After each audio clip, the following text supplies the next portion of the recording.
Big boss season 7 promo ఇప్పుడే విడుదలైంది. ఆ ప్రోమో కానీ ఒక్కసారి మనం చూసుకున్నట్లయితే బిగ్ బాస్ సీక్రెట్ రూమ్లో ఉన్న గౌతమ్ అయితే హౌస్లోకి ఎంట్రీ ఇస్తాడు. తన ఎంట్రీతో అందరూ కూడా ఒక్కసారిగా ఆశ్చర్యపోతారు. ఎంట్రీ ఇవ్వడంతో అందరిగా షాక్ అయ్యి హెల్మెట్ అయ్యి బయటకు వెళ్ళిపోయాడు అనుకున్న గౌతమ్ హౌస్లో రాబడికి ఆ కంటెండెంట్స్ అందరూ కూడా ఆశ్చర్యంగా చూస్తూ ఉంటారు.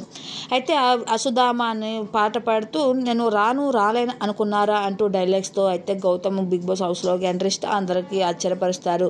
అయితే ఇక శివాజీతో గౌతమ్ మాట్లాడుతూ ఏంటన్నయ్య నేను ఎంటర్టైన్ చేయలేనని చెప్పారు అని ఎంటర్టైన్ అంటే బట్టలు ఇప్పుకొని తిరగడమా అనేసి గౌతమ్ అనేసరికి శివాజీ అంటారు, ఇంకా డైరెక్ట్ మ్యాటర్లకు వచ్చి తమ్ముడు ఎందుకు అన్నీ అనేసరికి నేను ఎంటర్టైన్ చేయలేదన్నారు అంటే ఆ టైంలో నాకు అనిపించింది నేను చెప్పాను. నేను యాక్టర్, నేను బట్టలు ఇప్పుకొని తిరిగాను అంటే నేను సినిమాలో యాక్ట్ చేశాను కాబట్టి నేను అలా ఎంటర్టైన్ చేయాలి కాబట్టి అది నా ప్రపోజల్ కాబట్టి నేను చేశాను, నన్ను ఒక యాక్టర్ని అన్నట్టుగా శివాజీ మాట్లాడేసరికి ఇంక గౌతమ్ ఏం మాట్లాడుకుంటూ అలా సైలెంట్గా ఉండిపోతాడు.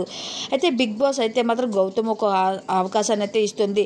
నామినేషన్లో ఉన్న ఒకరిని నువ్వు నామినేట్ చేయొచ్చు అని చెప్పడంతో తను ఎవరు నామినేట్ చేయాలంటూ హౌస్ మేట్ అందరి కోసం అలా చూస్తూ ఉంటాడు.